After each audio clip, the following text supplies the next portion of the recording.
everybody? I'm John Whitehead for Free to Be TV, and we got rainbow colors in honor of Pride Month. Free to Be TV is proud to honor the members past and present of the Proud family.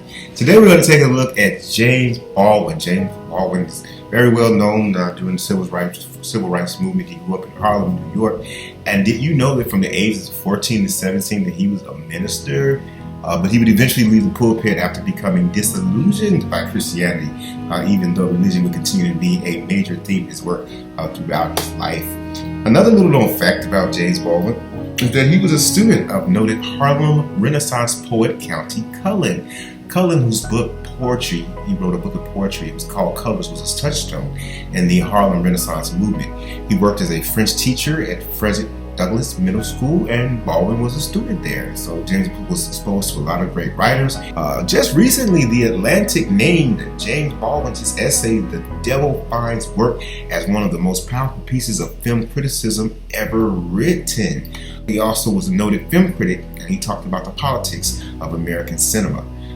Even though James wrote a lot of poetry throughout his life, he only released one book. It was called Jimmy's Blues and Other Poems, and he was short on words, but he often said a lot. James went on to write a book, Go Tell It on the Mountain, in 1953. That was a semi-autobiographical novel. And in 1954, he published his groundbreaking novel, Giovanni's Room. And what was different about this book was that its main character, David, he was a gay man. David was an American expatriate who went to Paris to try to figure out what he wanted to do with his life after leaving the army. James continued writing books and essays with the lgbtq and African American characters throughout his life. Now, like the characters in his book, James too, he wanted to leave America. His friend had committed suicide by jumping off the George Washington Bridge, and James really felt that the only way he could survive as a black man was to leave the United States and go to Paris, which he did in 1948 with just $40 in his pocket. And why France?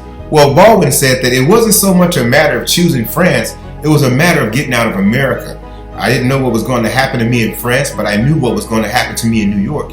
If I stayed there, I would have gone under like my friend on the George Washington Bridge. Free to Be celebrates Pride Month with James Baldwin.